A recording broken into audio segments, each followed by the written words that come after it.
कहाँ गइल ऐजे बड़ो हंसत क्या बार रे भैया हंसल तो देख मन जब से आए तब से हम यही देख रहे हैं, आप हमेशा हंसते जा रहे हैं। हंसे के दवाई खा के आइल बड़े हैं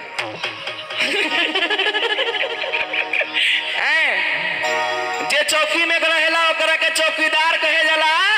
अरे वह सब के उसे कम नहीं खींचे जमीन पर बैठेला ओकरे के जमींदार कहे जाला। नस धैले बड़ा सही जगह बैठल बार। हाँ आई तनी दी तो तनी हम तब न मूड तनी बनाई हमरो कि जय जय चले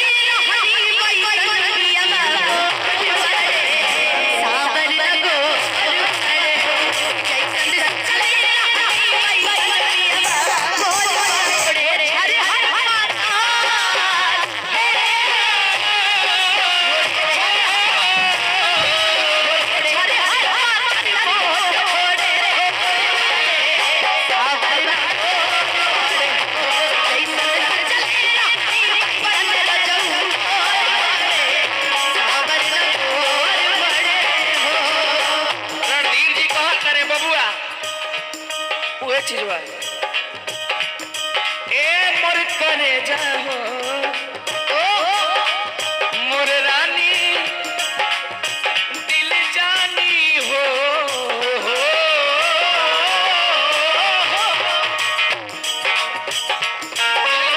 चले रहनी वैसन धनिया मोर बाड़ी हर की वैसन धनिया मोर बाड़ी। का हो भैया का आगे खत्म हर की ओइसन धनिया मोर बाड़ू हर की सावर न गोर बाड़ू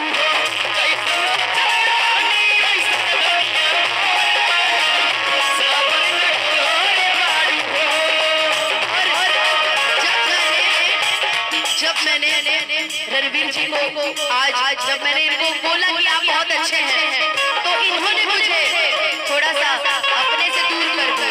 इसलिए इनके लिए स्पेशली कहना है भैया तोर भुलाए तोर भुलाए तारा भी हिले कैसे कहिए सनम का कहिए कैसे हिले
मान के चलिए कि रणवीर जी के भी नया नया ब्याह हुआ था, नया नया, अभी उनकी शादी तो नहीं हुई है, लेकिन विनय जी यही सोच रहे थे कि उनका नया नया शादी हुआ है और उनकी बीवी के लिए सब कोई के अनुपमा जी नया नया बियाह होला, पुरानो बियाह थोड़े होला। अरे मतलब अब देखिए मुकेश भैया कहाँ गए, मैंने फिलहाल में मुकेश भैया की 10 साल हो गए शादी के, तो उनको ये नहीं ना कहेंगे कि उनको 10 साल हो गए शादी के। पुराना बियाह, पुराना बियाह। अच्छा